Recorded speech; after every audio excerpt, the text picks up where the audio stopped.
নারী কর্মকর্তা ও কর্মচারীদের বোরকা নিকাব পরার উপর নিষেধাজ্ঞা দিয়েছে চট্টগ্রাম চক্ষু হাসপাতাল হিসেবে পরিচিত Chattogram eye infirmary and training complex সিআইটিসির কর্তৃপক্ষ।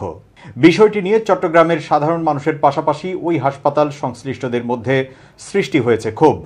গত 16 এপ্রিল প্রতিষ্ঠানটির মানব সম্পদ ব্যবস্থাপক মোহাম্মদ কবির হোসেন স্বাক্ষরিত এক অফিস আদেশে নারী কর্মচারীদের বোরকা ও নিকাব পরা কঠোরভাবে নিষেধ করা হয়েছে। এই নিষেধাজ্ঞা আগামী 1 মে থেকে কার্যকর করা হবে বলে জানানো হয়। Uniform policy, dress code, personal appearance standard এবং গ্রুমিং কোড শিরোনামের 3 পৃষ্ঠার অফিস আদেশটিতে বলা হয়, আমাদের গ্রাহকদের কাছে একটি ইতিবাচক পেশাদার ভাবমূর্তি তৈরি করতে এবং রোগী ও জনসাধারণের আস্থা বাড়াতে এবং প্রাতিষ্ঠানিক শৃঙ্খলার একটি অংশ হিসেবে ব্যবস্থাপনা কর্মীদের জন্য একটি নির্দেশিকা তৈরি করেছে সিআইটিসি। এটি 1 মে থেকে কার্যকর করা হবে।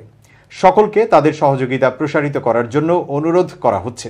ওই ড্রেস কোডের বি সেকশনের 3য় কলামের 2য় সারিতে লেখা আছে, মহিলা কর্মচারীরা মুখ ঢেকে রাখতে পারবেন না, হিজাব অনুমোদিত।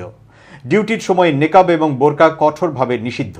নাম প্রকাশ না করার শর্তে সিআইটিসির একজন নারী কর্মচারী বলেন, মুসলিম নারীদের জন্য বোরকা একটি বাধ্যতামূলক ড্রেস কোড। ধর্মীয় এই পোশাকটি নিষিদ্ধ করার অধিকার কর্তৃপক্ষের নেই। এটি অতিরঞ্জিত বাড়াবাড়ি ছাড়া আর কিছুই নয়। চিঠির বিষয়ে জানতে চাইলে প্রতিষ্ঠানটির ব্যবস্থাপক মোহাম্মদ কবির হোসেনকে ফোন করা হলে তিনি এই বিষয়ে কথা বলতে অপারগতা প্রকাশ করেন। পরে হাসপাতালের পরিচালক অধ্যাপক রবিউল হোসেনকে ফোন করা হলে তিনি রিসিভ করেননি।